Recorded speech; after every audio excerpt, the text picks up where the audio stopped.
الحمد لله نحمده ونستعينه ونستغفره ونؤمن به ونتوكل عليه ونعوذ بالله من شرور أنفسنا ومن سيئات أعمالنا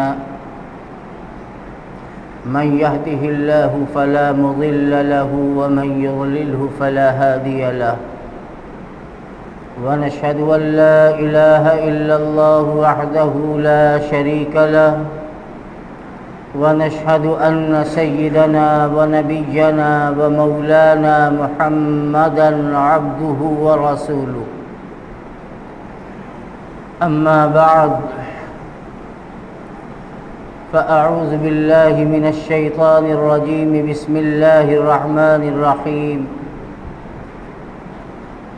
لن ينال الله لحومها ولا دماؤها ولكن يناله التقوى منكم صدق الله العظيم.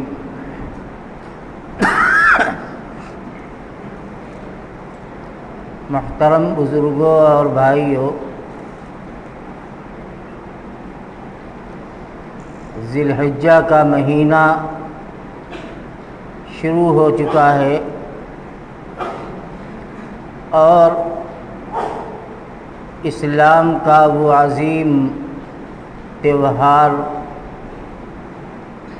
جس کو عید الاضحیٰ کہتے ہیں،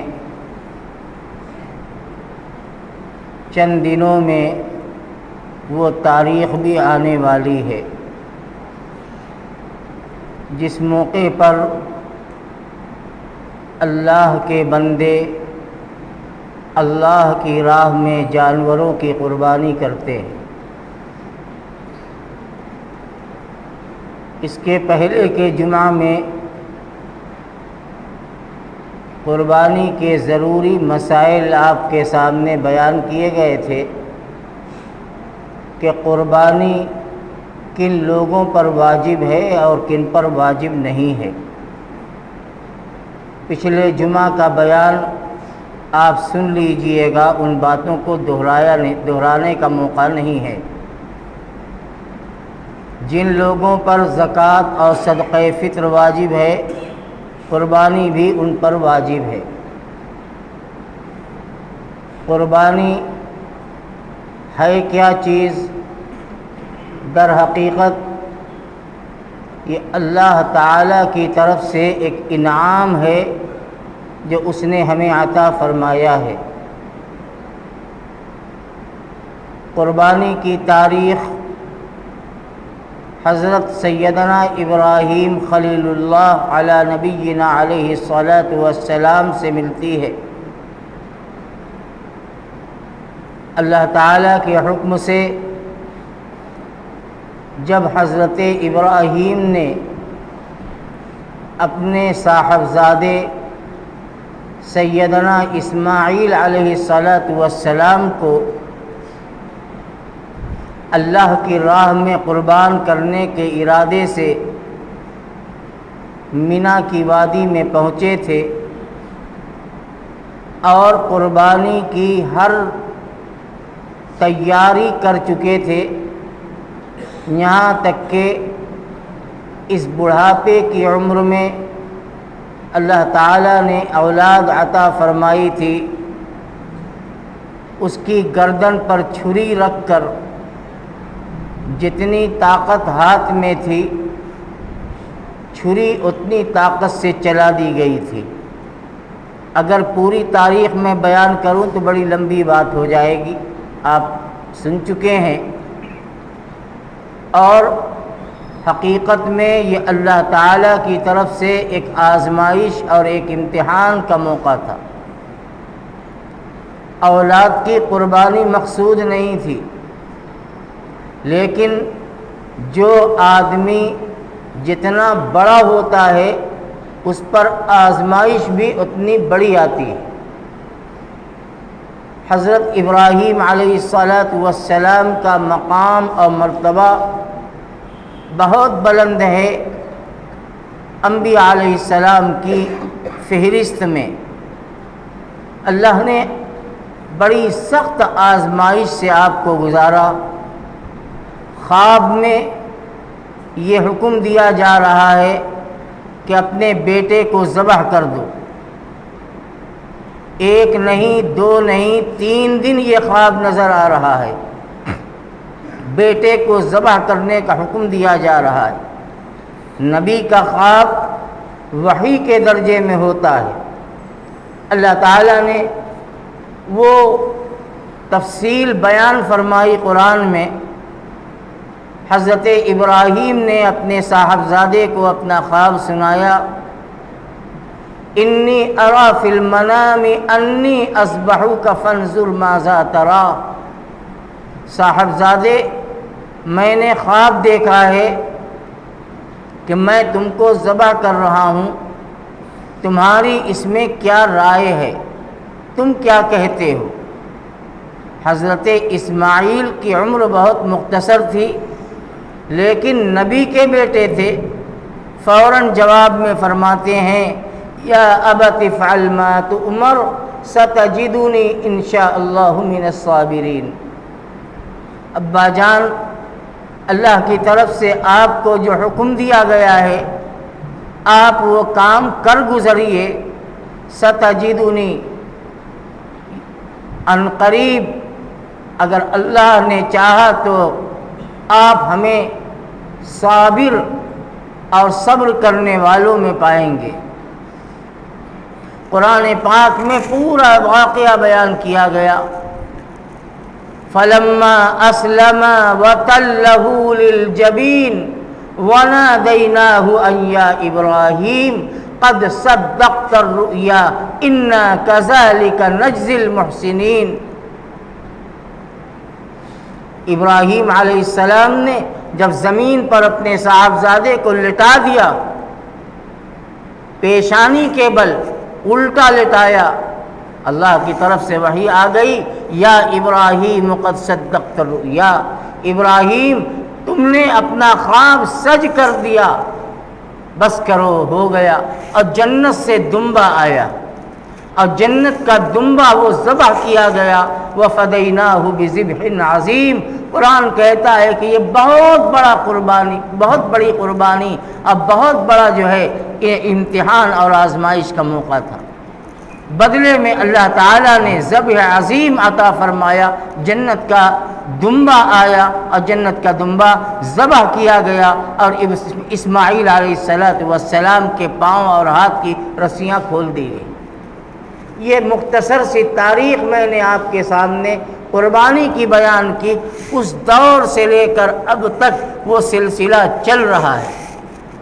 چنانچہ رسول اکرم صلی اللہ تعالی علیہ وسلم نے جب صحابہ کے سامنے قربانی کی فضیلت کو بیان فرمایا اور قربانی کی اہمیت کو بیان فرمایا تو صحابہ نے پوچھا، ما هذه الاضاحی یا رسول اللہ، اے اللہ کے پیغمبر یہ قربانی ہے کیا جو ہم اونٹ، بیل، گائے، دمبا، بکری وغیرہ ذبح کرتے ہیں، اس کی حقیقت کیا ہے، اس کی تاریخ کیا ہے؟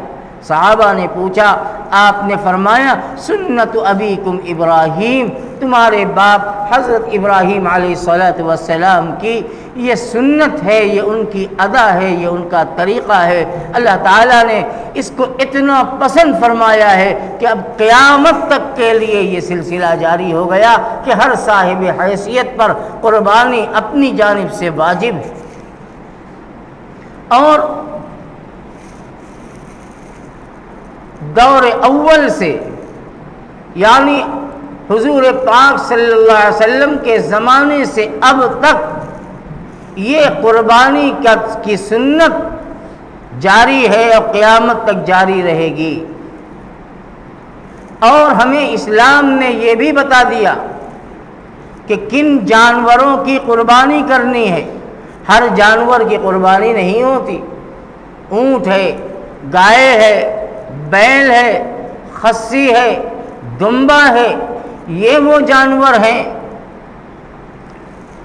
بھیڑ ہے جسے آپ مینڈھا کہتے ہیں، یہ وہ جانور ہے جس کی قربانی جائز ہے۔ اور انہی کی قربانی ہوتی ہے۔ عرب میں اونٹ کی کثرت تھی اور اونٹ سب سے زیادہ ہوتے تھے، اس کے بعد مینڈھا یہ ہوتا تھا، اس کے بعد گائے ہوتی تھی۔ تو عام طور سے حضور اکرم صلی اللہ علیہ وسلم کے زمانے میں اور آپ کے زمانے کے بعد بھی اور آج تک عرب کے اندر سب سے زیادہ اونٹ کی قربانی ہوتی ہے، اس کے بعد دوسرے جانور۔ اب تو دنیا میں ٹرانسپورٹنگ کی سہولتیں بہت ہیں، اب ساری دنیا سے اچھا جانور سعودیہ میں اور عرب ممالک میں پہنچائے جاتے ہیں، جس میں ہندوستان سے بھی جانور پہنچائے جاتے ہیں جو اعلیٰ قسم کے ہوتے ہیں، اور دنیا کے مختلف علاقوں سے جانور پہنچتے ہیں، اور قربانی کا وہ رسم اور قربانی کی وہ سنت ادا ہوتی ہے۔ لیکن عربوں کے مزاج میں اونٹ ہی کی قربانی ہے۔ ہمارے ہندوستان میں زیادہ کر کے خصی، مینڈھا، گائے اور بیل اور بھینس، لیکن ہمارے ملک کا بہت بڑا علاقہ وہ ہے جہاں حکومت کی طرف سے گائے پر ممانعت ہے، ممنوع ہے، اس لیے اگرچہ ان کی قربانی جائز ہے لیکن حکومتی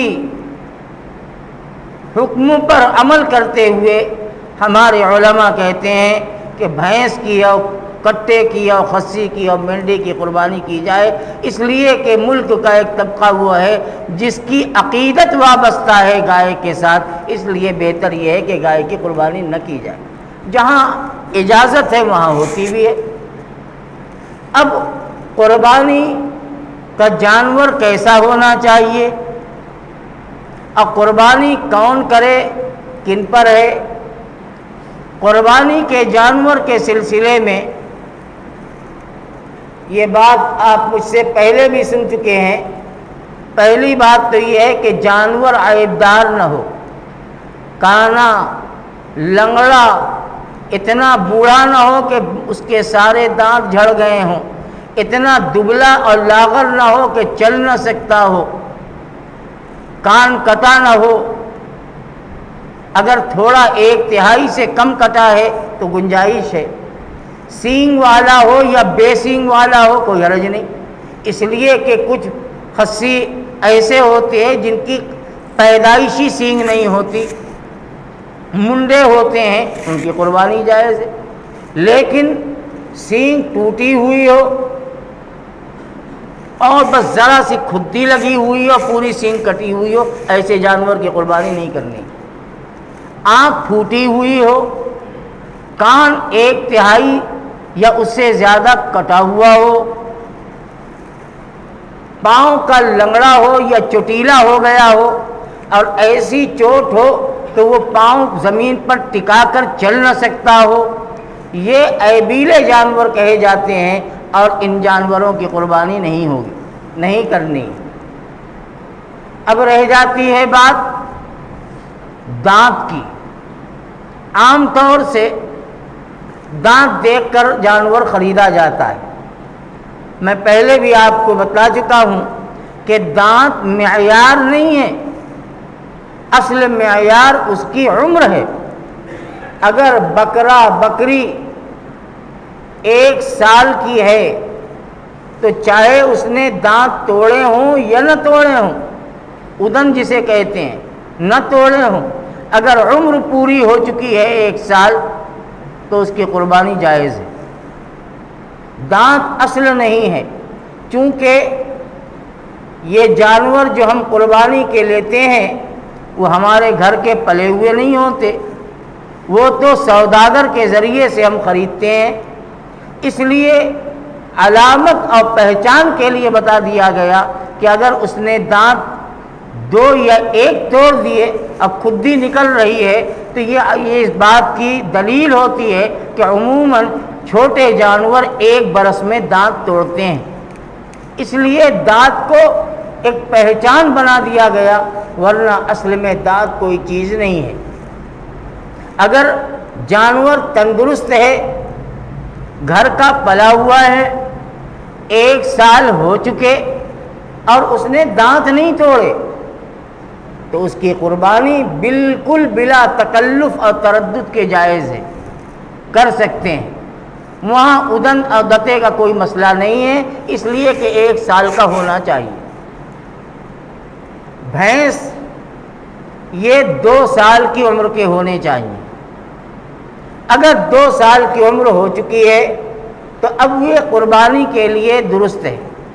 ہاں اس سے کم عمر ہے تو بھینس کی قربانی نہیں ہوگی، ادنت ہوگی تو قربانی نہیں ہوگی۔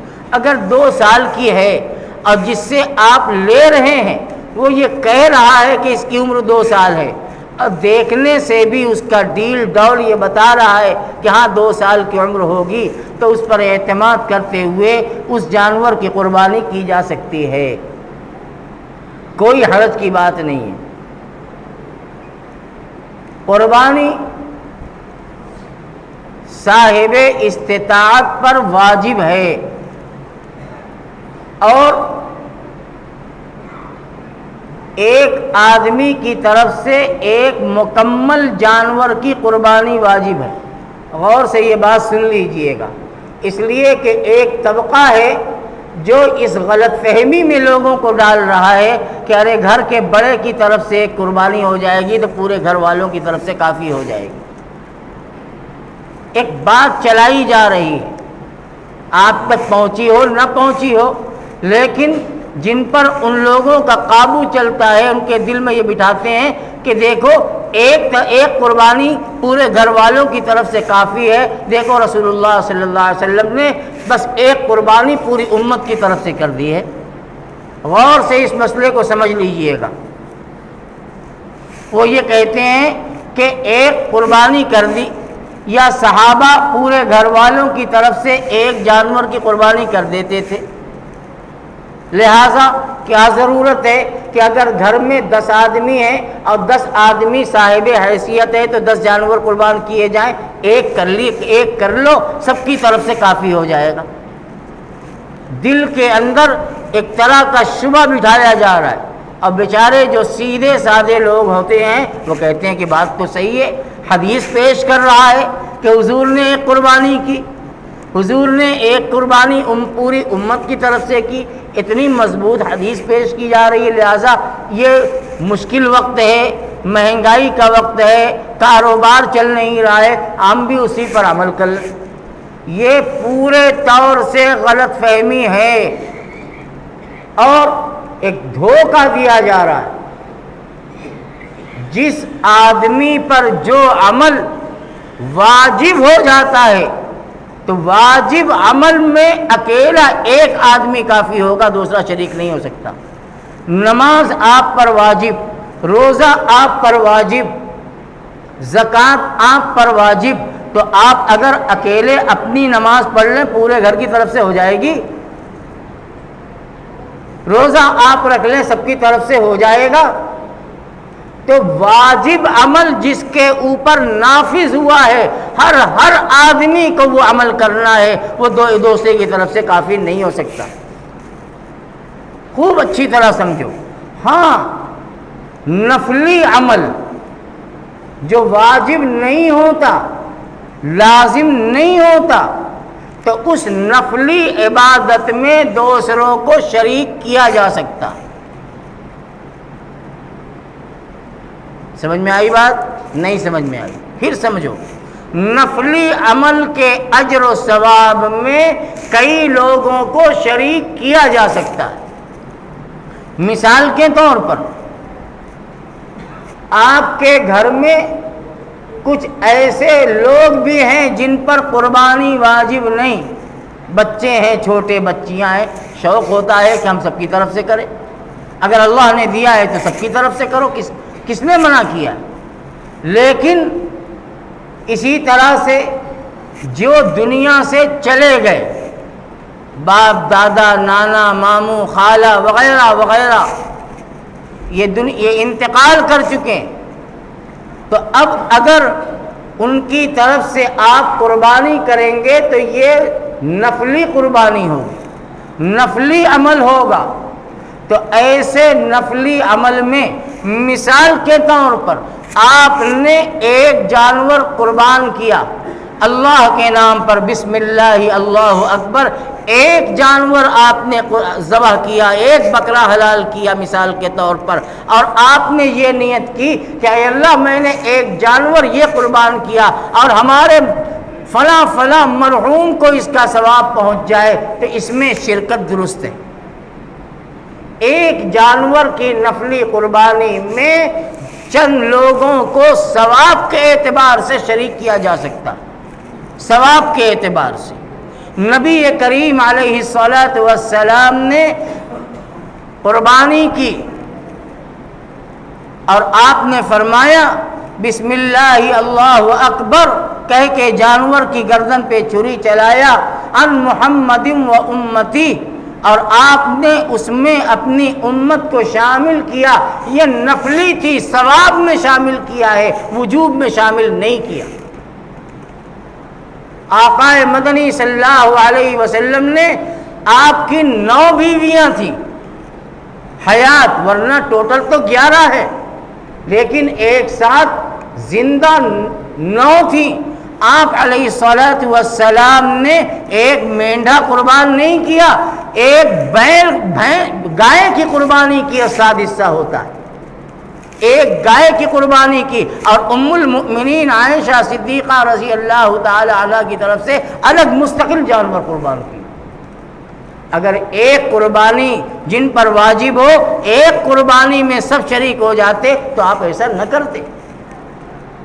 ایک حدیث ہے حضرت ابو ایوب انصاری رضی اللہ تعالی عنہ، حضرت ابو ایوب انصاری رضی اللہ تعالی عنہ سے پوچھا گیا کہ ان کے شاگردوں نے پوچھا کہ بتائیے کہ حضور اکرم صلی اللہ علیہ وسلم کے زمانے میں اور صحابہ کے شروع کے زمانے میں کیسے قربانی ہوتی تھی؟ صدیق اکبر حضرت ابو ایوب انصاری رضی اللہ تعالیٰ عنہ نے جواب دیا کہ کوئی 1 کر دیتا تھا، کوئی 2 کر دیتا تھا پورے گھر کی طرف سے۔ یہ حدیث بھی پیش کی جاتی ہے اور اسے بیان کرتے ہیں کہ دیکھو ابو ایوب انصاری فرماتے ہیں کہ گھر میں 1 قربانی یا 2 قربانی ہو جاتی تھی۔ ان سے پوچھو اللہ کے بندے، صحابہ کا دور اول تو فقر و فاقے کا تھا، ان پر قربانی واجب ہی نہیں تھی،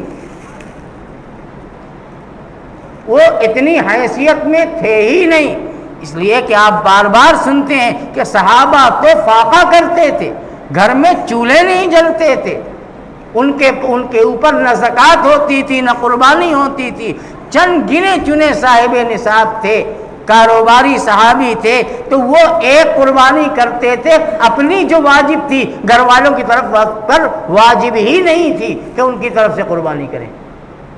یہ وہ زمانہ تھا۔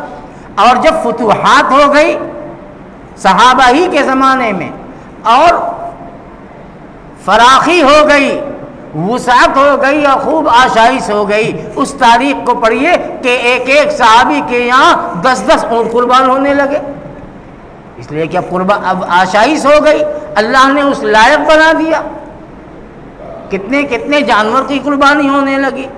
تو اس لیے یہ ایک ضروری بات تھی جو میں نے آپ کے سامنے پیش کر دیا کہ واجب قربانی میں اگر چھوٹے جانور ہیں تو ایک کی قربانی ایک ہی کی طرف سے ہوگی، ہاں بڑا جانور ہے جیسے بھینس، اس میں 7 قربانی ہے، 7 حصے ہیں، تو ایک جانور میں 7 حصے ہو جائیں گے۔ بدقسمتی سے اونٹ پر بین ہو گیا ہمارے شہر میں، تو اب اونٹ کی قربانی تو ہو نہیں سکتی، ورنہ اس میں بھی 7 حصے تھے۔ دبلا بکرا ہو، 5000 کا ہو چاہے 50,000 کا لیں، قیمت کی چیز نہیں ہوتی، حصے کی بات ہے۔ 5000 کے بکرا پر بھی ایک حصہ، 50,000 کے بکرے پر بھی ایک حصہ۔ کچھ لوگ وہ ہوتے ہیں جو پیسے کی قربانی کرتے، اور کچھ لوگ وہ ہوتے ہیں جو جانور کی قربانی کرتے۔ یعنی کچھ لوگ کہتے ہیں کہ کیا چھوٹا چھوٹا جانور ہم 10 تولیں، 10 کی قیمت کے بدلے 1 لے لیں، 1 ہی کر دیں، 5-5 ہزار کا 10 لیں گے، کیا ضرورت ہے ہم 50 ہزار کا 1 لے کے کر دیں؟ صحیح ہے، آپ کر سکتے ہیں، لیکن یہ ذہن میں رہے کہ 50 ہزار کا کریں گے تو بھی 1 ہی قربانی ہوگی، اب 5 ہزار کا 10 کریں گے تو 10 پر کی قربانی واجب، 10 واجب قربانی ادا ہو جائے گی۔ جانور کا چھوٹا بڑا ہونا، قیمت کے اعتبار سے کم اور زیادہ ہونا، یہ کوئی معیار نہیں ہے۔ اسلام نے جو معیار بتایا، بڑے پر 7 حصہ، چھوٹے پر 1 حصہ، چاہے وہ میڑا ہو، چاہے مینڈھا ہو، چاہے خصی ہو، چاہے برئی ہو، 1 حصہ، 1 حصے کی قربانی ہو۔ تو گھر میں جتنے صاحب استطاعت ہیں، اس وقت حالات ایسے ہیں کہ کہہ نہیں سکتا میں، میرے پاس بہت فون آتے ہیں شہر سے، مختلف علاقوں سے، کہ اس وقت بہت بری حال ہے، کاروبار نہیں، قربانی کرتے تھے لیکن آج ان کے پاس سب ختم ہو گیا، قربانی ان پر واجب نہیں۔ ان کی بیوی کے پاس زیور ہے، تو میں کہتا ہوں کہ بیوی پر قربانی واجب ہے، آپ پر قربانی واجب نہیں ہے۔ کل تک آپ کی حیثیت تھی، آپ کرتے تھے، آج اس وبا نے کتنوں کو بے حیثیت بنا دیا، قربانی کا وجوب ختم ہو گیا، اب ان پر قربانی واجب نہیں۔ لیکن جذبہ کسے نہیں ہوتا؟ شوق ہر ایک آدمی کو رہتا ہے کہ ہم کرتے تھے، ہم کریں گے۔ کتنے ایسے بیچارے ہیں جن کے میں جذبے کی قدر کرتا ہوں کہ وہ کرتے تھے لیکن آج ان کی وہ حیثیت نہیں، قرضہ لے کے قربانی کر رہے ہیں۔ میں کہتا ہوں کہ مت لیجئے قرضہ، اس لیے کہ قرضہ لیں گے اس کی ادائیگی کا مسئلہ آئے گا۔ اللہ نے حالات کی بنیاد پر آپ پر سے قربانی کے وجوب کو ختم کر دیا، مت کیجیے، کوشش کیجیے، اللہ سے دعا کیجیے، اللہ پھر کل آپ کو انشاءاللہ اس لائق بنا دیں گے، آپ قربانی شوق سے کیجیے گا۔ لیکن قرضہ لے کر قربانی کرنا، اس کو میں بہتر نہیں سمجھتا۔ گھر کی عورتوں پر قربانی واجب ہوتی ہے، جیسا کہ میں نے بتایا، اس لیے کہ ان کے پاس گہنے ہیں، وہ اپنے میکے سے، اپنے والد کی طرف سے لے کر آئی ہیں جس کی وہ مالک ہوتی ہیں۔ تو اگر شوہر کے پاس نہیں ہے، بیوی کے پاس زیور ہے، تو اب قربانی شوہر پر واجب نہیں، اب اس عورت کی ذمہ داری ہے کہ وہ قربانی کرے۔ اب شوہر کے پاس پیسہ نہیں، عورت کہتی ہے کہ میں پیسہ نہیں دوں گی، تو یہ غلط ہے۔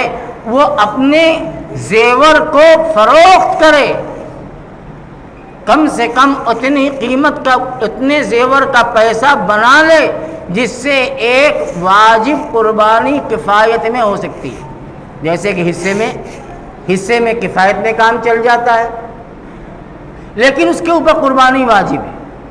اگر عورت نہیں کرے گی تو اللہ کے نزدیک وہ گنہگار ہوگی۔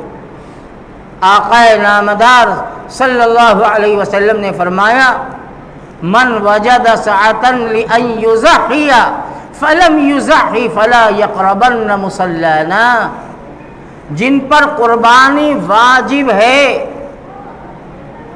اور وہ قربانی نہیں کر رہے ہیں، نبی علیہ السلام ان سے اتنا ناراض ہیں، اللہ کے نبی فرماتے ہیں کہ وہ میری عیدگاہ کے قریب نہ آئے جو قربانی واجب ہونے کے باوجود قربانی نہیں کرتا۔ اتنی سخت وعید ہے۔ بڑے جانور 10,000 کا نہیں خرید سکتے، 2,500 3,000 کا حصہ لے لو، لیکن واجب قربانی کرو، واجب قربانی سے پیچھے نہیں ہٹنا چاہیے۔ گھر کے بچوں پر قربانی واجب نہیں ہے، اس مسئلے کو بھی اچھی طرح سمجھو۔ جوان بچے ہیں، کاروبار کر رہے ہیں اور کاروبار میں شریک ہیں، ملکیت سب کے سب والد کی ہے، بچہ بیٹا اگرچہ کام کر رہا ہے، کاروبار میں برابر کا شریک ہے، محنت کر رہا ہے، لیکن اگر اس کے پاس ذاتی پیسہ اتنا نہیں ہے جو نصاب کو پہنچ رہا ہے تو بیٹے پر قربانی واجب نہیں ہے۔ گھر میں 10 آدمی ہیں، ماں باپ ہیں، 3 بیٹے ہیں اور ان کی شادی بھی ہو گئی اور کاروبار چل رہا ہے، تو اگر باپ کی طرف سے بیٹے کو جو پیسہ دیا جاتا ہے، اگر بیٹا اتنے پیسے کا مالک ہے، اس لیے کہ باپ نے اگر مالک نہیں بنایا تو مالک نہیں ہو سکتا، چاہے وہ کروڑ کا کاروبار کیوں نہ کرتا ہو، مالک ہے اگر اس کے پاس 45,000 روپیہ ہے اگر، مثال کے طور پر، اس لیے کہ آج کے زمانے میں 40-45,000 ہوگی تو قربانی واجب ہوگی، 52.5 تولہ چاندی کی قیمت تقریباً اتنی بنتی ہے، اس لیے اگر بیٹے نے باپ نے دیا مہینہ، اب وہ بچا کے رکھ رہا ہے، اب اس کے پاس اتنا پیسہ ہو گیا 40-45,000 تو بیٹے پر قربانی واجب ہے، چاہے باپ ہی کیوں نہ کرے، لیکن قربانی واجب ہو گئی۔ لیکن اگر ایسا نہیں ہے، بس کام میں شریک ہے، اب باپ کی طرف سے اتنا ملتا ہے کہ جیب خرچ ہوتا ہے، سب ختم ہو جاتا ہے مہینہ ختم ہوتے ہوئے، 2-4-10,000 روپیہ کے مالک ہے تو اس پر قربانی نہیں۔ لیکن اگر والد اپنے تمام بیٹوں کی طرف سے قربانی کر رہے ہیں، بہو کی طرف سے قربانی کر رہے ہیں، بہت اچھی بات ہے، قربانی ہو، ثواب ملے گا، لیکن جہاں تک وجوب کا تعلق ہے واجب نہیں۔ یہ کچھ ضروری مسائل تھے جو میں نے آپ کے سامنے قربانی کے سلسلے میں ذکر کر دیے۔ اس وقت جانوروں کی خریداری ہو رہی ہے، حیثیت کے مطابق ہر آدمی جانور لے رہا ہے، جانور کیسا ہونا چاہیے، شروع کے بیان میں میں نے مکمل تفصیل آپ کے سامنے بیان کر دی، دبلا ہو، موٹا ہو، 5,000 کا ہو، 50,000 کا ہو، اس سے کوئی بحث نہیں، تندرست ہونا چاہیے، تندرست ہونا چاہیے، چاہے 7 کلو کا جانور ہو، چاہے 70 کلو کا جانور ہو، اس سے کوئی بحث نہیں ہے، جانور تندرست ہو، ایسے جانور کی قربانی کی جائے اور بڑے شوق سے کی جائے، بوجھ سمجھ کر نہیں کہ ہم 50,000 لاکھ 1.5 لاکھ 2 لاکھ کی قربانی کر رہے ہیں، بوجھ مت سمجھو، اللہ کا دیا ہوا ہے، اللہ کے نام پر آپ جانور کی گردن پہ چھری چلا رہے ہیں، اللہ سے اور توفیق مانگیے، اللہ ہمیں اس سے بہتر کا لائق بنا دے گا تو انشاءاللہ ہم اس سے بہتر کریں گے، اگر اچھی نیت ہوگی اللہ تعالیٰ بہتر بنا دے گا، نیت اچھی ہونی چاہیے، اس کو بوجھ اور گرہ نہیں سمجھنا چاہیے۔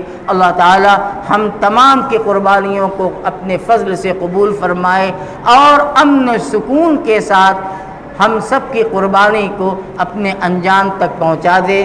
وآخر دعوانا ان الحمد للہ رب العالمین۔